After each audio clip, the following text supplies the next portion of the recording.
الحمد لله نحمده ونستعينه ونستغفره ونؤمن به ونتوكل عليه ونعوذ بالله من شرور أنفسنا ومن سيئات أعمالنا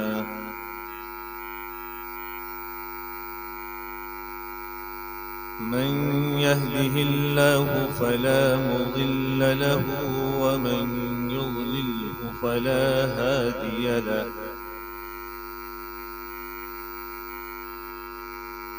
ونشهد أن لا إله إلا الله وحده لا شريك له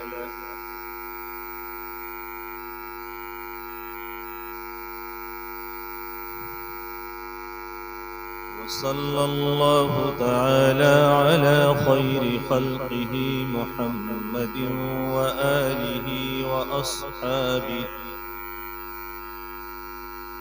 وأزواجه وأهل بيته وبارك وسلم تسليما كثيرا كثيرا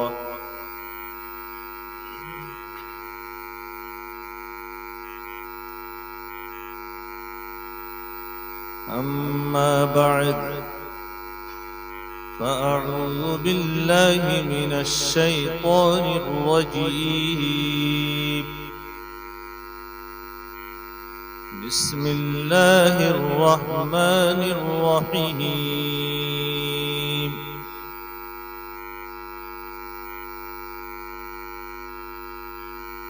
فبما رحمة من الله لنت لهم ولو كنت فظا غليظ القلب لانفضوا من حولك فاعف عنهم واستغفر لهم وشاورهم في الأمر فإذا عزمت فتوكل على الله إن الله يحب المتوكلين وقال تعالى في مقام آخر بسم الله الرحمن الرحيم خذ العفو وأمر بالعرف وأعرض عن الجاهلين وقال تعالى في مقام آخر بسم الله الرحمن الرحيم وإنك لعلى خلق عظيم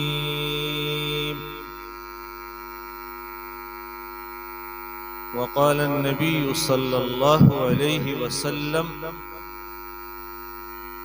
إن أكمل المؤمنين أحسنهم أخلاقا صدق الله العلي العظيم وصدق رسوله النبي الكريم الأمين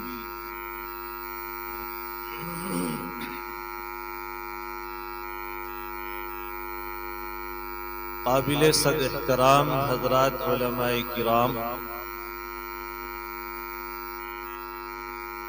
اور عزیز نوجوانوں،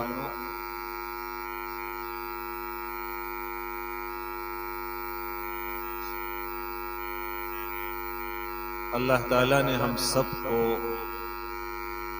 اپنے حبیب کی سیرت سننے کے لیے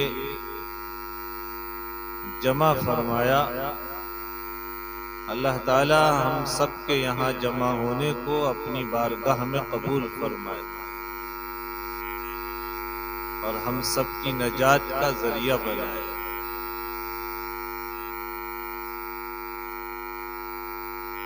ابھی آپ معراج کے عنوان سے مفتی صاحب کا تفصیلی بیان سماعت فرما رہے تھے۔ میری گفتگو کا آج جو عنوان آپ کے ناظم صاحب نے مقرر کیا ہے وہ ہے اللہ کے نبی علیہ الصلاۃ والسلام کے اخلاق حسنہ۔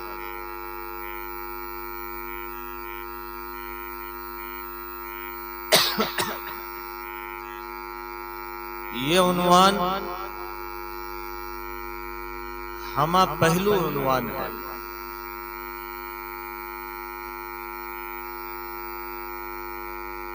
اس کی ضرورت جتنی ایک فرد کے لیے ہے اتنی ہی ضرورت اس کی ایک پورے معاشرے کے لیے ہے۔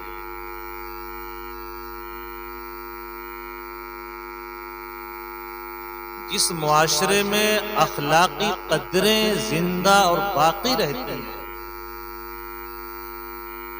وہ معاشرہ جیتا جاگتا معاشرہ ہوتا ہے، اور جس معاشرے کی اخلاقی قدریں مٹ جائیں، ختم ہو جائیں، اس معاشرے میں چلتے پھرتے انسان تو آپ کو نظر آئیں گے مگر ان کی کوئی حیثیت نہیں ہوگی، کوئی ان کا وجود باقی نہیں رہے گا۔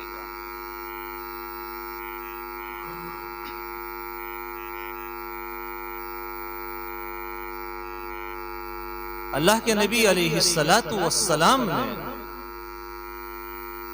وہ اخلاقی قدریں اس معاشرے میں پیدا کی تھیں کہ آج ان افراد کو گزرے ہوئے 1400 سال ہو گئے ہیں مگر ان کا نام ابھی تک زندہ ہے اور قیامت تک زندہ ہے۔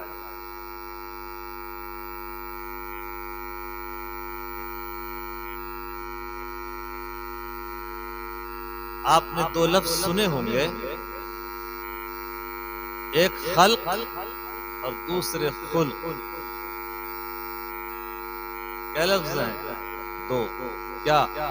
ایک خلق، خا پر زبر، اور ایک خا پہ پیش خلق۔ دونوں میں فرق کیا ہے؟ خلق کہتے ہیں جسم کو، ظاہری صورت، ظاہری اعضاء کو۔ خلق کہتے ہیں عادت، سیرت کو، اندر کے حالات کو۔ یوں کہیے کہ خلق انسان کی صورت کا نام ہے اور خلق انسان کی سیرت کا نام ہے۔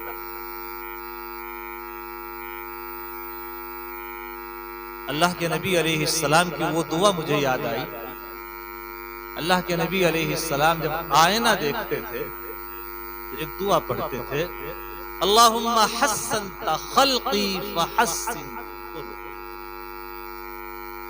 اے اللہ جیسے آپ نے میری صورت کو بڑا اچھا بنایا ہے میری سیرت کو بھی اچھا بنایا۔ صورت اچھی ہوئی، سیرت اچھی نہ ہوئی تو وہ انسان کسی کام کا نہیں۔ کسی شاعر نے کہا ہے، حسن صورت چند روزہ، حسن سیرت مستقیم۔ حسن صورت چند روزہ، یہ انسان کا جو ظاہری ٹیپ ٹاپ ہے اس کا حسن و جمال ہے، شباب ہے، خوبصورتی ہے، میک اپ ہے، یہ چند دن کا ہے۔ اللہ بھلا کرے بخار کا 4 دن آ جائیں یا 4 دن کے بعد بخار کے ساتھ ساتھ دست بھی شروع ہو جائے تو چڑیل جیسا چہرہ بن جائے گا، وہ سارا حسن و جمال ختم ہو جائے گا۔ بڑے بڑے خوبصورت نوجوان بھی جب بخار ان کو لپٹتا ہے اور ساتھ میں دست بھی شروع ہو جاتے ہیں تو چہرہ ایسا لگتا ہے جیسے چڑیل کا ہوتا ہے۔ حسن صورت چند روزہ، حسن سیرت مستقل۔ اس سے خوش ہوتی ہیں نظریں، اس سے خوش ہوتا ہے دل۔ صورت سے صرف انسان کی نظر کو تسکین ملتی ہے لیکن سیرت کے اندر اگر مٹھاس ہے، عادت اور اخلاق اس کے اچھے ہیں تو انسان کا دل خوش ہو. بات سمجھ میں آ رہی ہے آپ کے نہیں آ رہی؟ ہمارے یہاں اخلاق کس کو کہا جاتا ہے؟ ہمارے یہاں اخلاق کہا جاتا ہے اس بات کو کہ آدمی میٹھے بول کسی سے بول لے، میٹھی اور چکنی چپڑی باتیں کر لے، اسے کہتے ہیں بڑے اخلاق والا آدمی. یاد رکھیے شریعت میں اخلاق کا مفہوم اتنا چھوٹا نہیں ہے. میٹھی بات کرنا، اچھے اخلاق سے بولنا، میٹھے بول بولنا، یہ بھی اخلاق کا ایک حصہ ہے، لیکن یہ مکمل اخلاق نہیں ہے. کتنے لوگ ایسے ہوتے ہیں ہمارے معاشرے میں، جب بیٹھتے ہیں تو ان کے منہ سے پھول جھڑتے ہیں، بڑی میٹھی باتیں کرتے ہیں، بڑی چکنی چپڑی باتیں کرتے ہیں، لوگوں کو ایک دم اپنے الفاظ میں پھنسا لیتے ہیں، لیکن جب وہاں سے لوگ اٹھ کر جاتے ہیں تو پھر ڈنگ مارتے ہیں، برائی کرتے ہیں، غیبت کرتے ہیں، چغلی کرتے ہیں، حسد کرتے ہیں، اس کے خلاف پلاننگ کرتے ہیں. آپ بتائیے اس آدمی کو ہم یہ کہیں گے یہ اچھا اخلاق والا ہے؟ نہیں، وہ تو دو چہرے والا ہے. اس کو تو حدیث کے اندر لعنتی قرار دیا گیا ہے کہ پیچھے کچھ سامنے کچھ. وہ تو منافق ہے، وہ نفاق والا کام کر رہا ہے، پیچھے کچھ سامنے کچھ. اس کو تو حدیث کے اندر لعنت والا قرار دیا گیا ہے کہ جو کسی سے کیسی بات کر رہا ہے اس کے پیچھے اس کے خلاف پوری سازش بنا رہا ہے. وہ اچھے اخلاق والا نہیں ہے. اچھا اخلاق کسے کہتے ہیں؟ میرے دل میں کسی کی طرف سے حسد نہ ہو، بغض نہ ہو، کینہ نہ ہو، میرے اندر امانت داری ہو، خیانت سے میں بالکل دور رہوں، جھوٹ نہ ہو، دھوکہ نہ ہو، فریب نہ ہو. ایک مرتبہ کسی آدمی نے یوں کہا حضرت علی کرم اللہ وجہہ سے کہ حضرت کوئی اخلاق کا واقعہ سنائیے، امانت داری کا کوئی واقعہ سنائیے. تو حضرت علی نے فرمایا آؤ تمہیں میں ایک واقعہ سناؤں. انہوں نے ایک واقعہ سنایا کہ ایک مرتبہ میں، خود کہتے ہیں حضرت عمر ابن خطاب رضی اللہ تعالی عنہ کے دور خلافت میں جب وہ وقت کے خلیفہ تھے، میں ان سے ملاقات کے لیے ان کی خدمت میں حاضر ہوا. میں نے اجازت چاہی، مجھے اجازت مل گئی. میں اندر پہنچا، میں کیا دیکھتا ہوں کہ چراغ جل رہا ہے اور حضرت عمر ابن خطاب رضی اللہ تعالی عنہ کچھ لکھ رہے ہیں، تحریر کر رہے ہیں. میں نے سلام کیا جا کر کے، کہا بیٹھیے. تو حضرت عمر فاروق رضی اللہ تعالی عنہ نے بیٹھتے ہی کہا علی مجھے یہ بتاؤ کہ تم اس وقت کسی سرکاری کام سے میرے پاس آئے ہو، دینی کام سے، یا اپنی نجی اور اپنے ذاتی گفتگو کے لیے میرے پاس آئے؟ بہت غور سے سننے کی باتیں ہیں یہ صحابہ کی. اخلاقی قدروں کا کیا حال تھا صحابہ کے اندر، اور آج ہمارے پاس کیا ہے؟ ہم اپنا جائزہ لیں، ان کے آئینے میں اپنی تصویر دیکھیں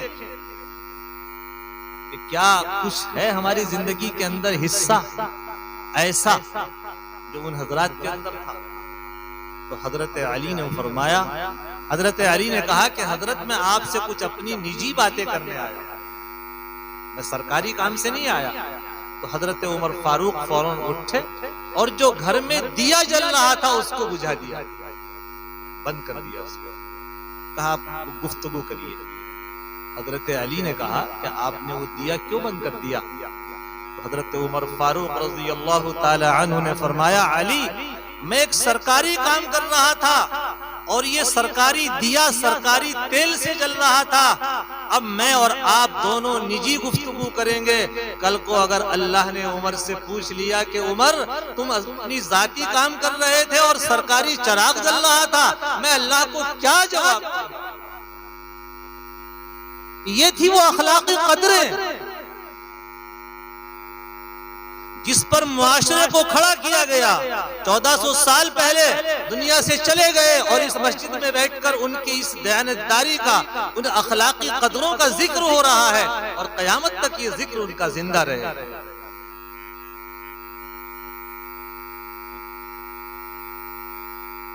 یہ تھی وہ اخلاقی قدر.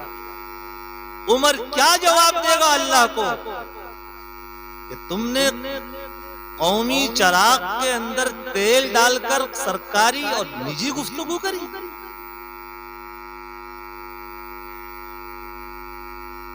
ان اخلاق پر ڈالا تھا جناب رسول اللہ صلی اللہ علیہ وآلہ وسلم نے. آج کیا حال ہے؟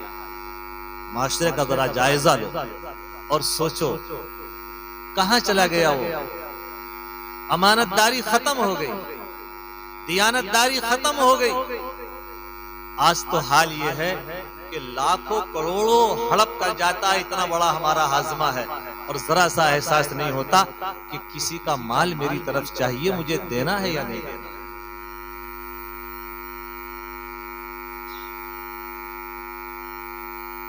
ایک بزرگ ایک مجمع میں گفتگو کر رہے تھے ماں باپ کے حقوق پر, ماں باپ کے فضائل بیان کر رہے تھے.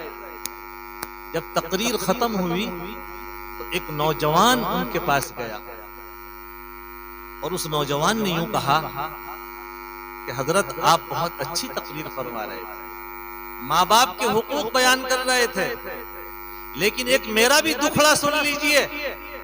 کہ کیا؟ کہ یہ بتاؤ, ابا تو اسی کو پیار کرتے ہیں اور امی بھی جو ان کی جیب میں لا کر نوٹ دیتا ہے, جو ان کو لا کر کے روزانہ کھلاتا ہے, جو روزانہ ان کو نوٹ دیتا ہے, ابا امی اسی کی تعریف کرتے ہیں. میں غریب ہوں, میرے پاس اپنے خرچے کے لیے پیسے نہیں, نہ ماں مجھے عزت دیتی ہے نہ باپ مجھے عزت دیتا ہے. اب کیا ہوگا؟ جس معاشرے کی اخلاقی گراوٹ اس حد تک پہنچ چکی ہو کہ ماں باپ بھی صرف پیسہ سمجھ رہے ہوں, اور جو اولاد غریب ہے اس کی طرف کوئی دھیان نہیں دے رہے ہو, تو اب بتاؤ کہ اخلاقی قدریں کتنی ہماری گھٹ چکی ہیں اور ہم کتنے معاشرے کے اندر نیچے گر چکے. تو عجیب معاملہ. اب تو پیروں کو دیکھو, شیخ کو دیکھو, مرید کو دیکھو. کوئی اگر غریب مرید آ رہا ہے تو اسے پیر پوچھتا بھی نہیں ہے بھائی کہاں سے آیا کہاں, اور کوئی مالدار آ گیا تو اس کی گاڑی کی کھڑکی بھی خود ہی کھول دے گا کھڑے ہو کر کے, آئیے آئیے آئیے آئیے, کیونکہ یہ مالدار ہے. اور کیا کہے گا ناشتے میں بیٹھ کر, اوہو رات میں خواب میں دیکھ رہا تھا کہ آپ میرے پاس آئے. یہ حالات ہیں اس وقت. اتنی قدریں بدل گئیں, اتنے حالات بدل گئے. حال یہ ہے حتیٰ کہ ہماری شادیاں ہوتی ہیں, غریبوں کی ہم دعوت بھی نہیں کرتے, غریبوں کو پوچھتے بھی نہیں ہیں, بلکہ اگر کوئی ہمارا رشتہ دار غریب ہے تو ہم اس کو یہ بھی نہیں بتلاتے یہ ہمارا رشتہ دار ہے, کہیں ہماری انسٹ نہ ہو جائے. حالات. اور اللہ کے نبی علیہ السلام کا معاشرہ دیکھیے. ایک طرف غریب صحابہ ہیں, بلال ہے, عمار ہے, اللہ اکبر کبیرہ, سلمان فارسی ہیں. یہ سب وہ غربا کی جماعت ہے جو آپ کے ارد گرد رہتی تھی. ایک مرتبہ کفار مکہ آئے اور انہوں نے کہا ہے محمد صلی اللہ علیہ وسلم ہم آپ کی مجلس میں بیٹھ سکتے ہیں, لیکن ہماری ایک شرط ہے. وہ شرط یہ ہے کہ ایک وقت ہمارا مقرر کریے، ایک وقت ان غریبوں کا مقرر کریے. ہم دیکھتے ہیں کہ آپ کے چاروں طرف غریب لوگ رہتے ہیں، ہم ان کے ساتھ بیٹھ کر آپ سے بات چیت نہیں کر سکتے. آپ ہمارے لیے الگ وقت مقرر کیجئے، ان کے لیے الگ وقت کر لیجئے. ہماری اس میں انسٹ ہوتی ہے کہ وہیں بلال بیٹھے، وہیں عمار بیٹھے، وہیں سلمان فارسی بیٹھے اور وہیں ہم بیٹھے. یہ ہمارے معاشرے کے وہ لوگ ہیں جو غریب ہیں. حدیث کے اندر آتا ہے کہ اللہ کے نبی علیہ السلام نے سوچا اس میں کوئی حرج تو ہے نہیں، ایک وقت ان کے لیے مقرر کر دوں گا، ایک وقت ان کے لیے مقرر کر دوں گا. یہ بھی اپنے لوگ ہیں اور ہو سکتا ہے یہ ایمان میں داخل ہو جائیں. اللہ اکبر کبیرہ. قرآن پڑھیے. باوجود اس کے کہ اللہ کو اپنے حبیب سے بہت زیادہ محبت تھی، اتنی محبت تھی اللہ کو اپنے حبیب سے کہ جب اللہ خود اپنے محبوب کی تعریف کرنے پر آتا ہے قرآن میں الفاظ کے ڈھیر لگا دیتا ہے، ڈھیر لگا دیتا ہے. یا ایھا النبی انا ارسلناک شاہدا ومبشرا ونذیرا وداعیا الی اللہ باذنہ وسراجا منیرا. یہ سب حضور کی شان بیان کی.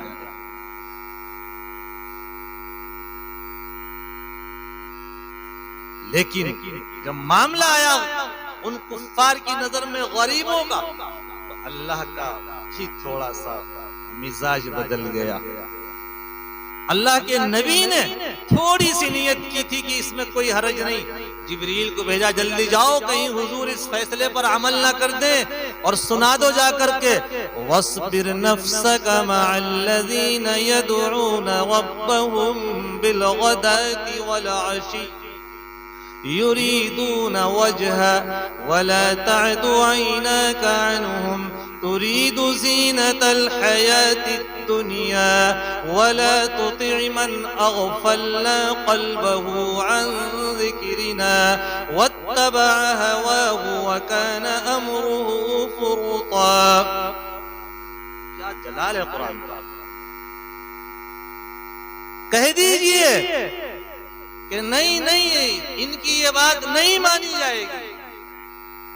انہیں غریبوں کے ساتھ اگر بیٹھ کر آپ سے کوئی بات چیت کرنی ہے تو کریں، ورنہ ان کی بات کو رتی کے ٹوکرے میں پھینک کر کے ختم کر دو. آپ کو نہیں معلوم یہ آپ کے چاروں طرف جو رہتے ہیں یہ کون لوگ ہیں؟ یہ وہ ہیں جو صبح و شام اللہ کو یاد کرتے ہیں. یہ صبح و شام اللہ کو یاد کرتے ہیں. آپ کو بھی میں حکم دے رہا ہوں کہ آپ ان کے ساتھ نتھی ہو جائیے. یہی تو ہیں آپ کے چاہنے والے. اس کی پرواہ نہ کیجیے کہ یہ ایمان میں آئیں گے یا نہیں آئیں گے، ہمیں اس کی پرواہ نہیں ہے. یہ تھی وہ اخلاقی قدریں. صاف کہہ دیا وَلَا تَعْدُ عَيْنَاكَ عَنْهُمْ. اپنی نظروں کو ان سے مت ہٹا لینا.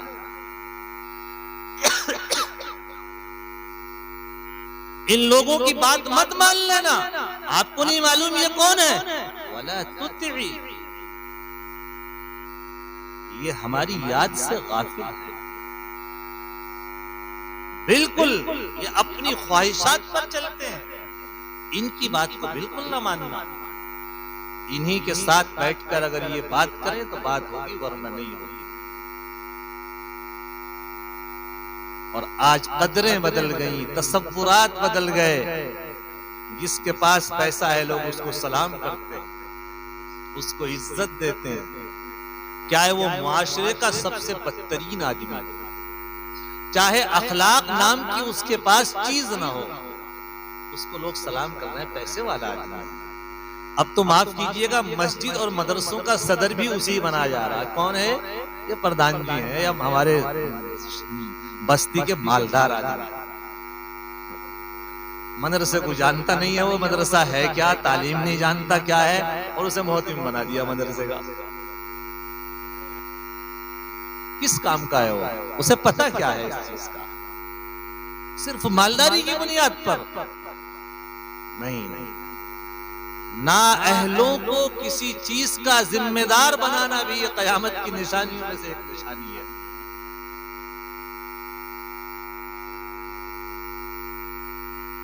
عجیب دور ہے۔ اللہ کے نبی علیہ السلام نے وہ اخلاقی قدریں پیدا کی۔ اللہ کی قسم، آپ کے کیا اخلاق تھے؟ ان اخلاق کا کیا ذکر کیا جائے؟ ایک مرتبہ ام المؤمنین حضرت عائشہ صدیقہ رضی اللہ تعالی عنہا سے پوچھا، اماں جان یہ بتائیے حضور کے اخلاق کیا تھے؟ تو اماں جان نے فرمایا کانا خلقہ القرآن، سارا قرآن ہی حضور کے اخلاق تھا۔ کیا مطلب؟ قرآن کریم میں جن چیزوں کا حکم دیا گیا ہے وہ سب حضور کی زندگی میں عملی طور پر موجود تھے، تو سارا قرآن ہی حضور کے اخلاق تھا۔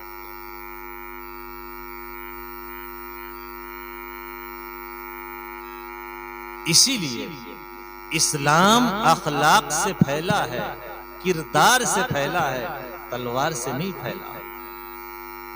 فتحت المدینہ بالاخلاق، مدینہ فتح ہوا ہے اخلاق کے ذریعے سے۔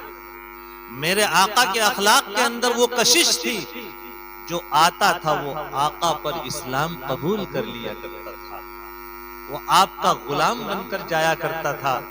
اس کی مجال نہیں تھی کہ وہ آقا کے پاس آئے اور آپ علیہ السلام کا غلام بن کر نہ جائے۔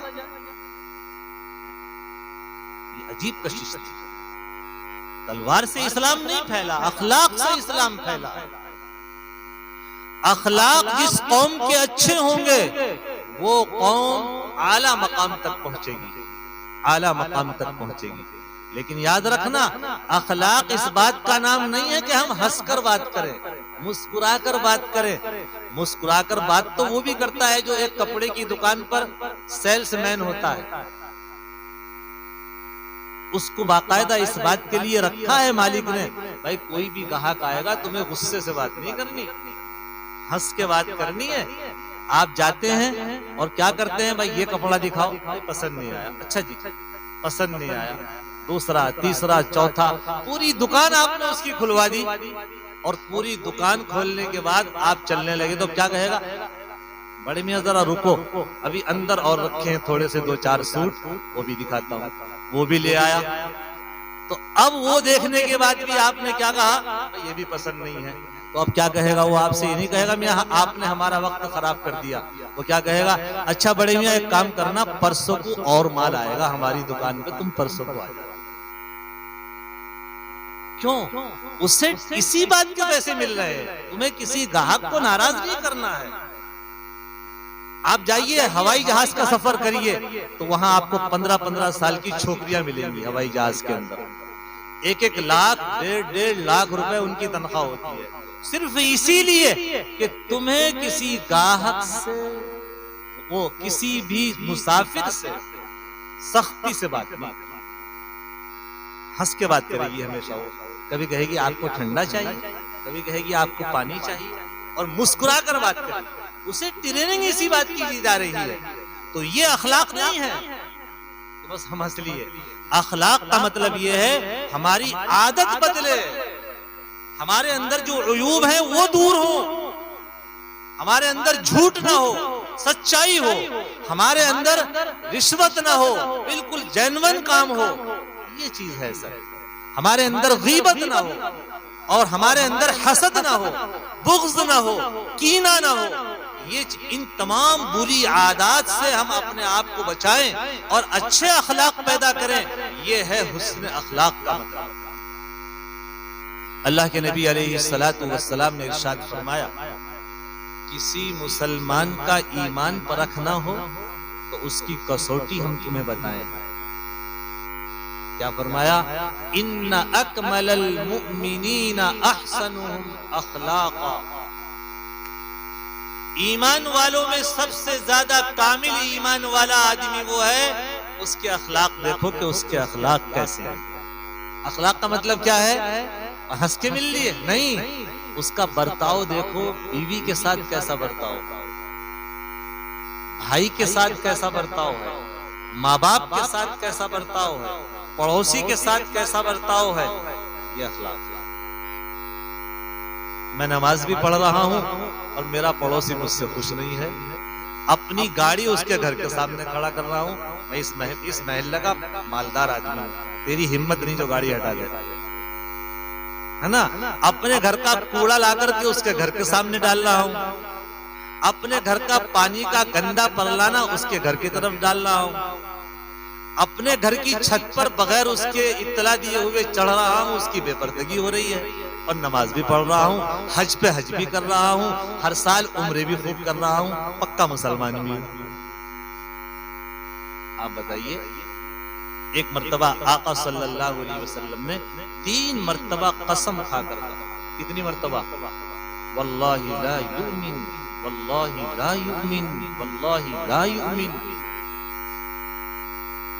اول تو آقا کو قسم کھانے کی ضرورت نہیں، اور اگر قسم کھائی تو 1 مرتبہ کافی، 3 مرتبہ قسم کھا رہے ہیں اللہ کے نبی علیہ السلام۔ کتنی مرتبہ؟ خدا کی قسم وہ مومن نہیں، خدا کی قسم وہ مومن نہیں، خدا کی قسم وہ مومن نہیں۔ صحابہ چونک گئے، کون ایسا بدبخت ہے جو مومن نہیں ہے؟ 3 مرتبہ آقا قسم کھا کر فرما رہے ہیں۔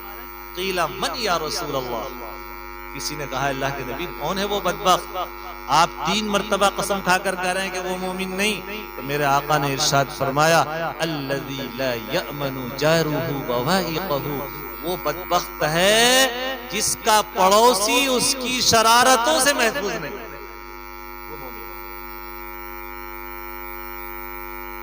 سال ہو گئے، 10 سال ہو گئے پڑوسی سے بات کیے ہوئے، بات پر جھگڑا، کیسے اخلاق ہیں بھائی؟ پڑوس کے بہت بڑے حقوق ہیں، بہت بڑے حقوق ہیں، معمولی حق نہیں ہے پڑوس کا۔ ہاں، اخلاق یہ ہے کہ اگر آپ کو درد ہے تو آپ کے پڑوسی کو بھی آپ کا درد ہو، پڑوسی کو درد ہے تو آپ کے دل میں بھی اس پڑوسی کا درد ہو۔ اگر وہ بے چین ہے تو اس پڑوسی کی وجہ سے آپ بھی بے چین ہو جائیں۔ یہ اخلاق۔ یہاں تو سال ہا سال ہو گئے پڑوسی سے بات چیت کیے ہوئے، بات پر جھگڑے ہو رہے ہیں۔ کس بات کے جھگڑے ہو رہے ہیں؟ اور فرمایا میرے آقا صلی اللہ علیہ وسلم نے ان المؤمن لیدرک بحسن خلقہ درجۃ قائم اللیل وصائم النہار۔ ایک آدمی پوری رات عبادت کرتا ہے، ایک آدمی پورا دن روزہ رکھتا ہے، اگر اس کے اخلاق اچھے نہیں ہیں تو اس کا کوئی مقام اللہ کی نظر میں نہیں ہے۔ اور ایک آدمی اچھے اخلاق والا ہے تو اللہ کے نبی نے فرمایا اس کا مقام اس پوری رات عبادت کرنے والے سے اور پورے دن روزہ رکھنے والے سے بڑھ جائے گا، اگر آپ کے اخلاق اچھے ہیں۔ اخلاق کی اتنی بڑی قیمت ہے۔ آپ ادھر دیکھیے، ادھر کیا دیکھ رہے ہیں؟ وہ اپنا کام کرنا ہے، آپ اپنا کام کریے۔ ایک بزرگ گزرے ہیں حضرت عبداللہ ابن مبارک رحمۃ اللہ علیہ، یہ اپنے وقت کے صوفی بھی تھے، محدث بھی تھے، فقیہ بھی تھے، بہت اللہ والے آدمی۔ ان کے پڑوس میں ایک یہودی رہتا تھا۔ کون رہتا تھا؟ یہودی۔ دیکھو مسلمانوں، سبق حاصل کرو، اتنا سبق آموز واقعہ۔ ان کے پڑوس میں ایک یہودی رہتا تھا، ایک یہودی رہتا تھا۔ اس یہودی کو ایک ضرورت پڑی اپنا مکان بیچنے کی۔ اب اس نے لوگوں سے کہنا شروع کر دیا کہ میں مکان بیچنا چاہتا ہوں۔ ایک صاحب آئے خریدار بن کر، ہاں بھائی تم مکان بیچ رہے ہو؟ کتنے کا ہے؟ کہ 2000 دینار کا مکان ہے۔ اس وقت دینار چلتے تھے سونے کے، 2000 دینار کا۔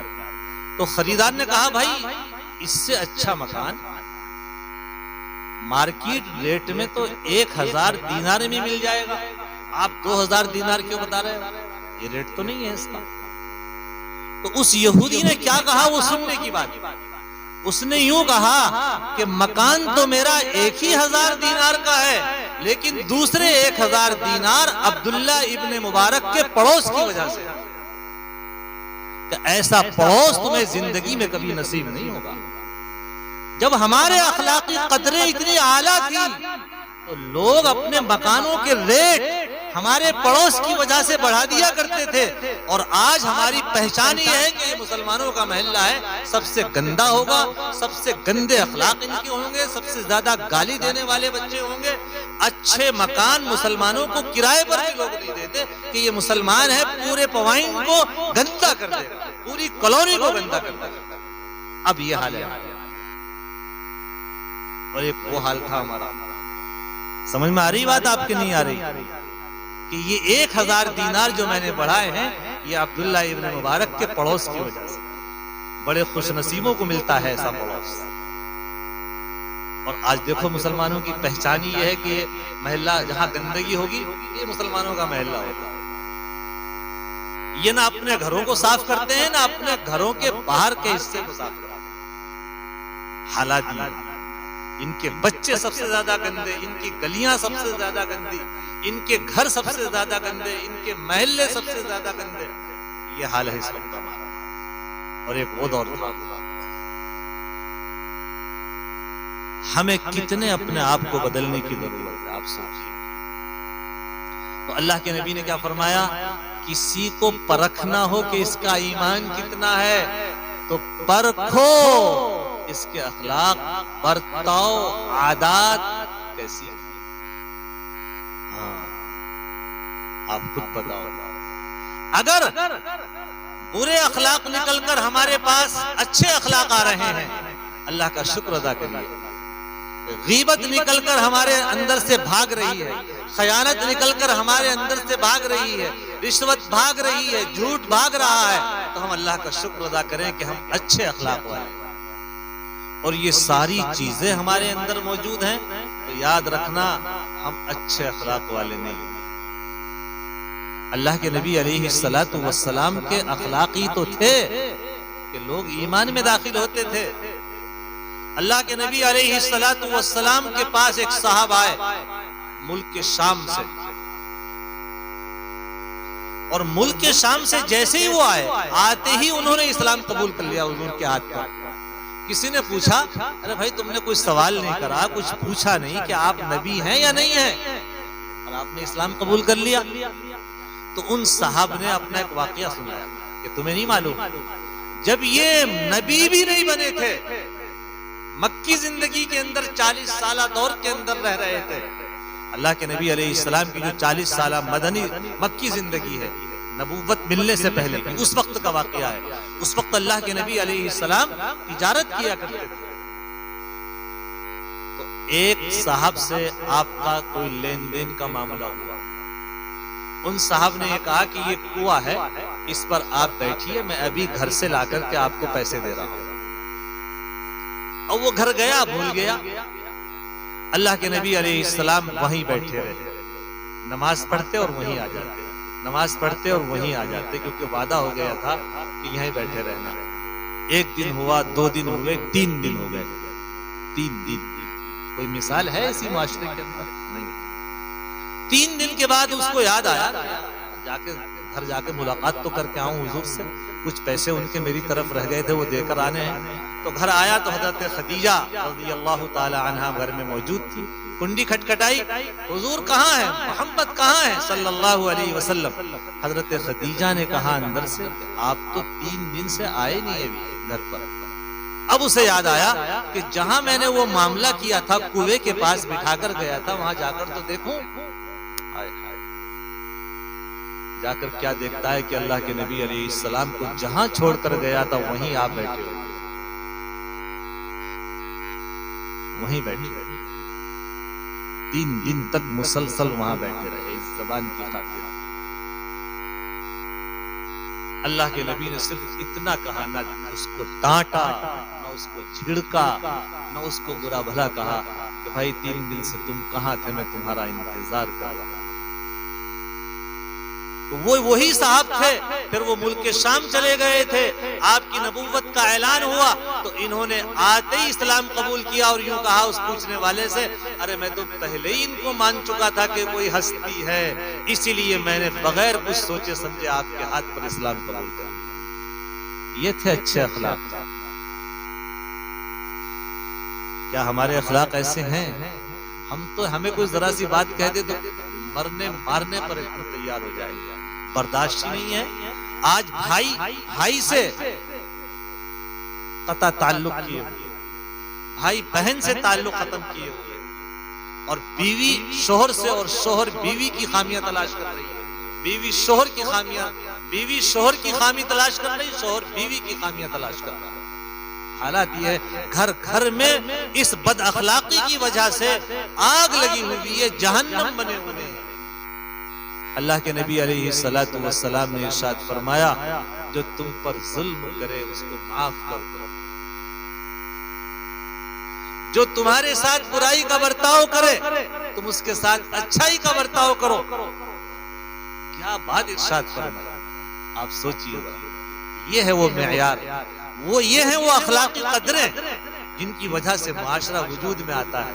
ہم صبح سے شام تک عدالتوں میں کتنا روپیہ بہا رہے ہیں، کتنا پیسہ برباد ہو رہا ہے، لیکن فیصلہ نہیں کر سکتے دو مسلمان بیٹھ کر، بلکہ یوں کہتا ہے چل کہاں تک لڑے گا، الہ آباد تک نہیں چھوڑنے کا تجھے، کتنا ہی پیسہ لگ جائے، چاہے زمینیں بھی جائیں۔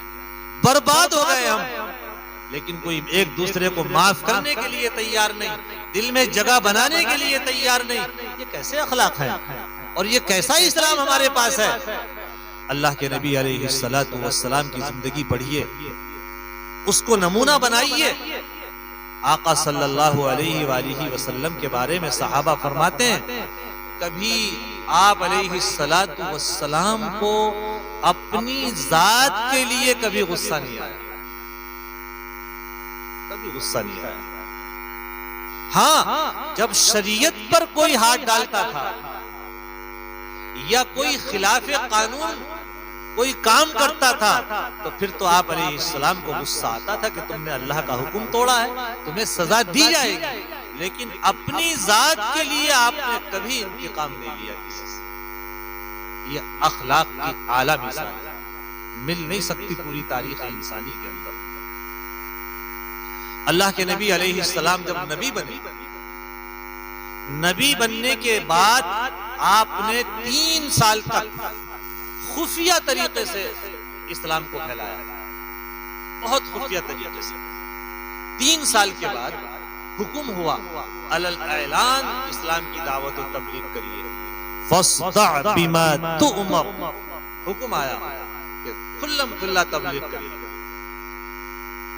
تو اللہ کے نبی علیہ السلام بازار میں جا رہے ہیں، دکانوں پر جا رہے ہیں، محلوں میں جا رہے ہیں، اور لوگوں کو کہہ رہے ہیں وَاعْبُدُوا اللَّهَ وَلَا تُشْرِكُوا بِهِ شَيْئًا، ایک اللہ کی عبادت کرو، اللہ کے ساتھ کسی کو شریک مت ٹھہراؤ۔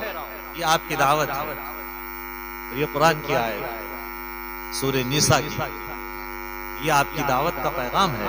وَاعْبُدُوا اللَّهَ وَلَا تُشْرِكُوا بِهِ شَيْئًا، آپ سب کو دعوت دے رہے ہیں۔ تو آپ کو معلوم ہے سب سے پہلے جو آپ کی مخالفت کی اور آپ کے اوپر ہاتھ اٹھایا وہ آپ کا سگا چچا تھا ابو لہب۔ اللہ کے نبی اعلان کرتے جا رہے ہیں اللہ کی عبادت کرو، وہ پیچھے پیچھے کرا رہے جھوٹا ہے، اس کی بات مت مانو۔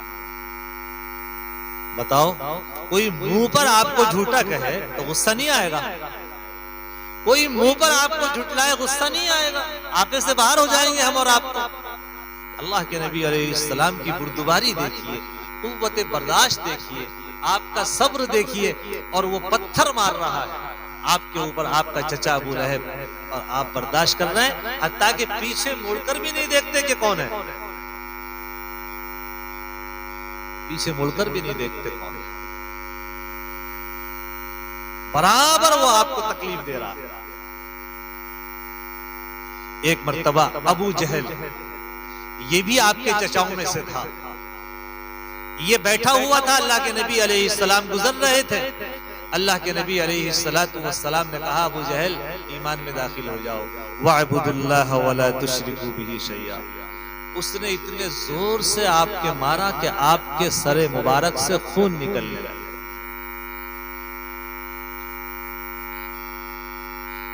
اللہ کے نبی علیہ الصلوۃ والسلام روتے ہوئے گھر آئے۔ ایک باندی نے، آپ کے چچا کی ایک باندی تھی حضرت حمزہ کی، اس نے آپ کو دیکھ لیا کہ آپ کا حال ابو جہل نے کیا کر دیا۔ اس خادمہ نے آ کر کے حضرت حمزہ کی بیوی سے، آپ کی چچی سے بتایا کہ آج تمہارے بھتیجے کے ساتھ یہ ظلم و زیادتی ابو جہل نے کی ہے۔ حضرت حمزہ کہیں کام سے تشریف لے گئے تھے، شام کو آئے تو بیوی نے بتایا کہ آج آپ کے بھتیجے کو ابو جہل نے بہت مارا۔ حضرت حمزہ کو غصہ آیا اور انہوں نے لوہے کا ایک خود اٹھایا اور سیدھے ابو جہل کے پاس پہنچے اور اس کو اتنا مارا ابو جہل کو کہ اس کا بھی سر پھٹ گیا۔ اور واپس حضرت حمزہ گھر آئے تو آ کر کیا دیکھتے ہیں کہ اللہ کے نبی علیہ السلام بڑے اداس چہرے کے ساتھ تشریف فرما ہے۔ حضرت حمزہ نے کہا کیا بات ہے بیٹے، بھتیجے کیا بات ہے؟ تو اللہ کے نبی علیہ السلام کی آنکھوں سے آنسو جاری ہو گئے اور یوں فرمایا چچا،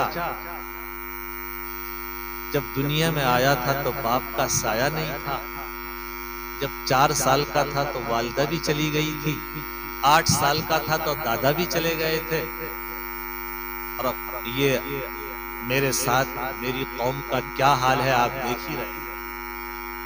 حضرت حمزہ بھی رونے لگے تو حضرت حمزہ نے کہا بھتیجے تو گھبرا نہیں، ابو جہل نے تیرے ساتھ جو دست درازی کی ہے میں اس کا بدلہ لے کر آیا ہوں، اس کا سر پھاڑ کر آیا ہوں۔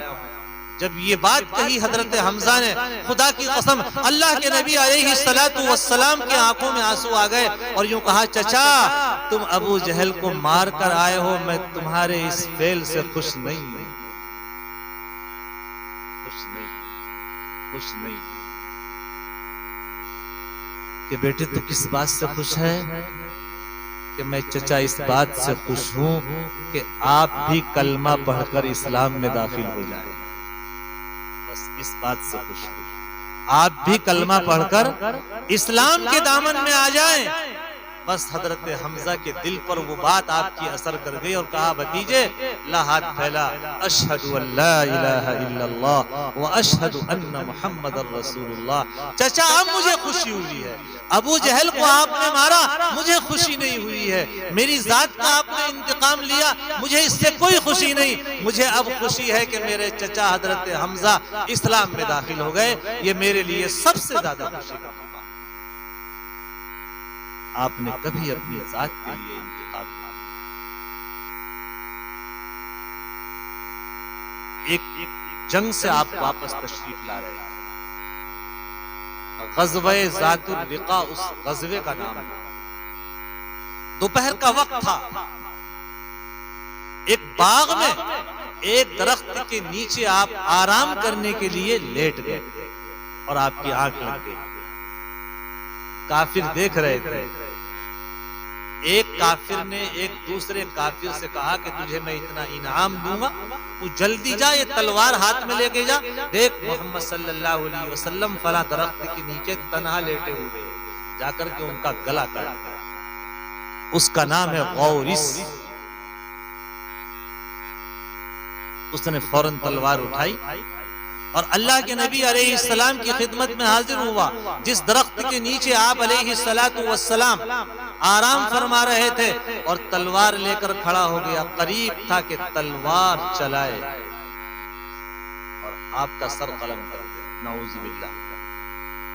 اللہ کے نبی علیہ السلام کی فوراً آنکھ کھلی، آپ ایک دم اٹھے اور اٹھنے کے بعد دیکھا رہے تو تلوار لیے کھڑا ہے، تو اس نے ایک سوال کیا آپ سے، من یمنعک یا محمد، من یمنعک منی یا محمد، اے محمد صلی اللہ علیہ وسلم آج آپ کو میرے ہاتھ سے کون بچائے گا؟ اس کے ہاتھ میں تلوار تھی، آپ تنہا تھے۔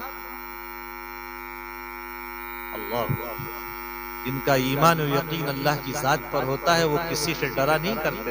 یاد رکھنا یہ بات. وہ تلوار سے نہیں ڈرا کرتے, وہ ایٹم بم سے نہیں ڈرا کرتے, وہ توپ سے نہیں ڈرا کرتے, وہ صرف اللہ سے ڈرتے ہیں. میرے آقا صلی اللہ علیہ وسلم نے پر اعتماد لہجے میں یوں فرمایا, اللہ مجھے کون بچائے گا؟ میرا اللہ بچائے گا, جس میں میرا یقین ہے, جس میں میرا ایمان ہے, وہ بچائے گا مجھے, وہ بچائے گا.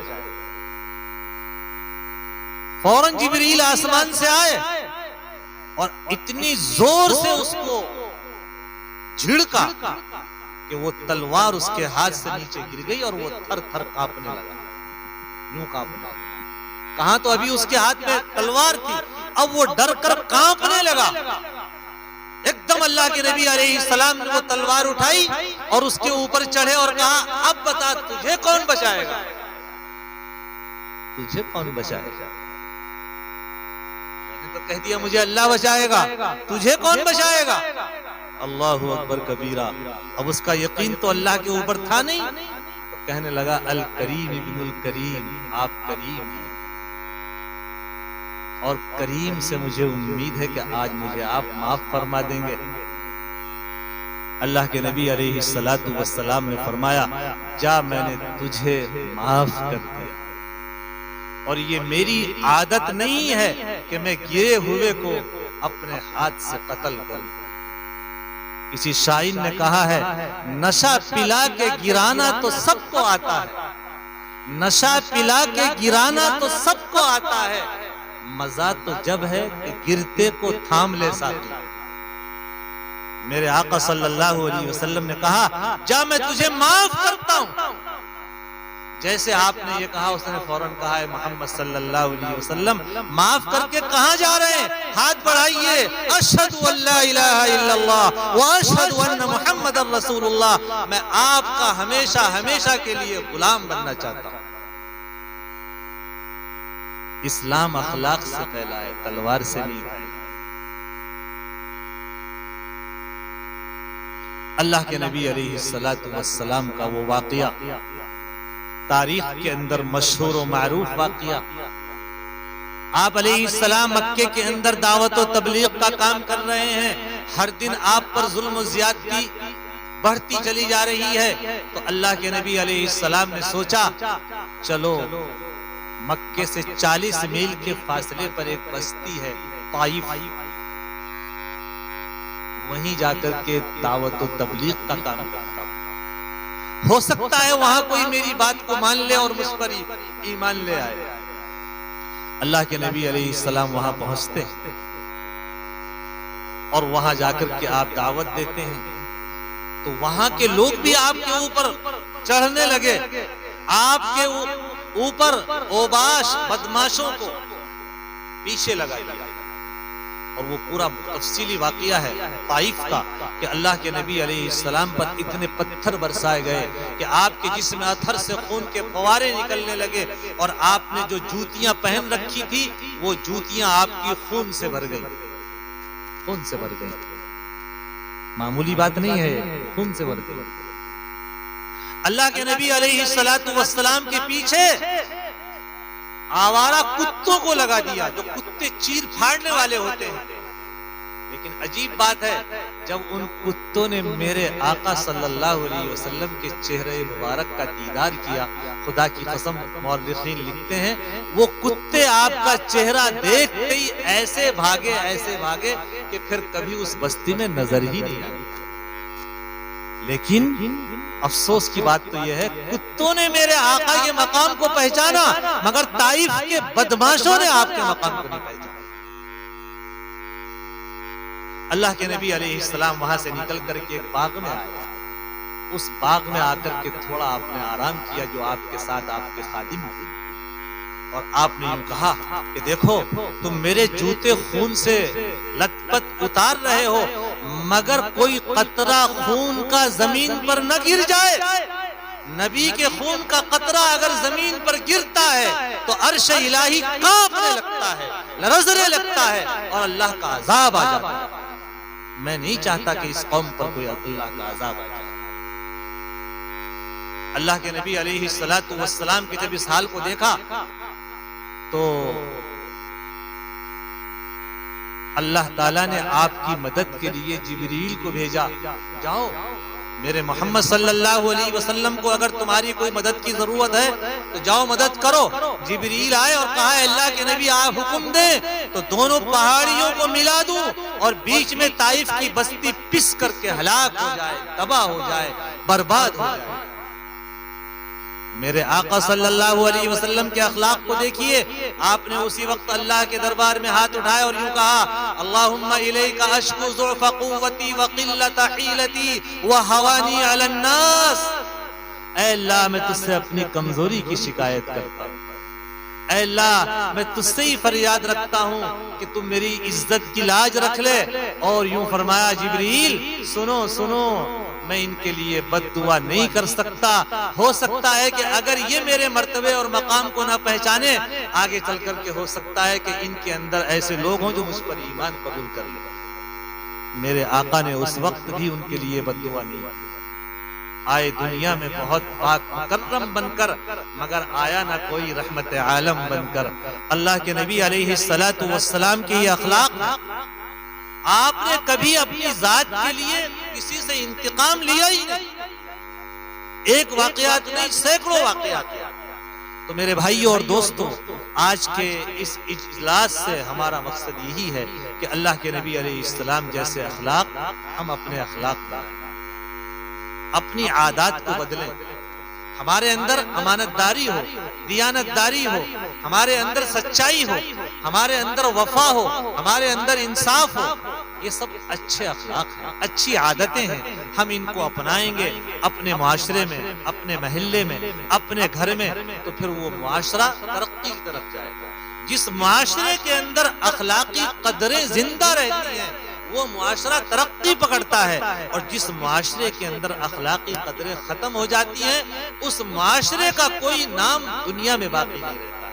آج مسلمانوں کی جو اس جگہ جگہ ذلت ہو رہی ہے، آج مسلمانوں نے وہ سچے اخلاق، اچھے اخلاق بالکل چھوڑ دیے ہیں۔ آج مسلمان بات کرتا ہے تو گالی سے کرتا ہے، آج مسلمان اگر کہیں موقع ملے تو دوسرے کے مال کو ہڑپ کر جاتا ہے، جھوٹ بولتا ہے، رشوت لیتا ہے، تو کہاں سے ہم ترقی حاصل کر سکتے ہیں؟ جو چیزیں ترقی کا ذریعہ تھی وہ ساری عادتیں، سارے اخلاق ہم نے ختم کر دیے ہیں۔ اس لیے ضرورت اس بات کی ہے کہ ہم اللہ کے نبی علیہ الصلوۃ والسلام کے اخلاق کو اپنی زندگی میں داخل کریں۔ اللہ تعالی ہم سب کو اچھے اخلاق والا بنائے، برے اخلاق سے اللہ تعالی ہماری حفاظت فرمائے، اور اللہ تعالی ہم سب کو اپنے محبوب کی ایک ایک سنت پر مر مٹنے والا بنائے۔ وآخر دعوانا ان الحمد للہ رب العالمین۔ الحمد للہ رب العالمین والصلاة والسلام علی سید الانبیاء والمرسلین والحمد للہ رب العالمین۔ لا الہ الا اللہ الحلیم الکریم، سبحان اللہ رب العرش العظیم۔ اسألک موجبات رحمتک وعزائم مغفرتک والغنیمۃ من کل بر والسلامۃ من کل اثم۔ لا تدع لنا ذنبا إلا غفرته ولا هما إلا فرجته ولا حاجة هي لك رضا إلا قضيتها ولا دينا إلا أديتها ولا مرضا إلا شفيتها يا أرحم الراحمين يا أحكم الحاكمين۔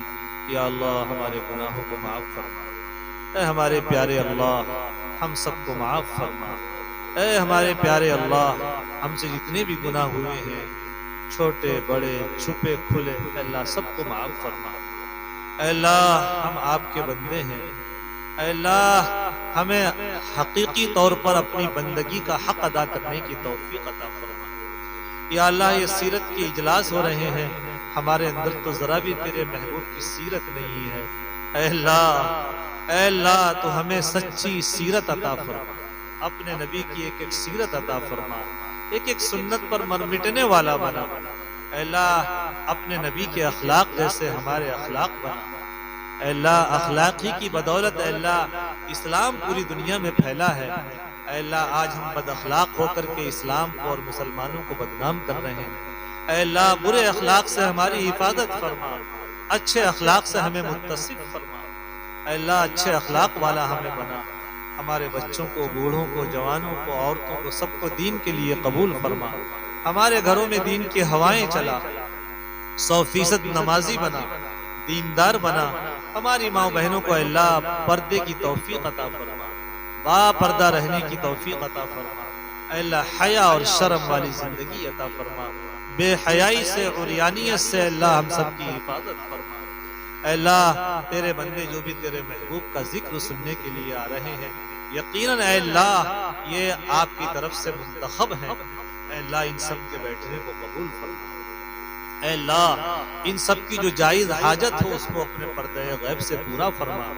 جو پریشان حال ہیں ان کی پریشانیوں کو دور فرما، جو بیمار ہیں ان کو شفا عطا فرما، جو ناجائز مقدمات میں پھنسے ہوئے ہیں اللہ ان کو باعزت بری فرما. اے اللہ جو بے روزگار ہیں ان کے لیے حلال روزی کے فیصلے فرما، حرام روزی سے ہم سب کی حفاظت فرما. اے اللہ جو اولاد سے محروم ہیں ان کو نیک اور صالح اولاد نصیب فرما. جو اولاد والے ہیں ان کی اولاد کو ان کی آنکھوں کی ٹھنڈک کا ذریعہ بنا. اے اللہ ہم سب کو اے اللہ اپنے دین کے لیے قبول فرما، ہم سب کی جائز حاجات کو پورا فرما. اے اللہ اس بستی میں خیر و برکت نصیب فرما. اے اللہ جو حضرات بھی ان پروگراموں میں حصہ لے رہے ہیں اے اللہ ان سب کو اے اللہ اپنے شایع نشان بہترین بدلہ عطا فرما. اے اللہ ان کی تمام ضروریات کو پردہ غیب سے پورا فرما. اے اللہ صحیح معنی میں ہمیں اپنے محبوب کا سچا عاشق بنا، اپنے محبوب کی ایک ایک سنت پر مر مٹنے والا بنا. اے اللہ ہماری تمام دعاؤں کو محض اپنے فضل و کرم سے اپنے حبیب کے صدقے اور طفیل میں قبول فرما. وصلی اللہ تعالی علی خیر خلقہ محمد و آلہ و اصحابہ اجمعین برحمتک یا ارحم الراحمین.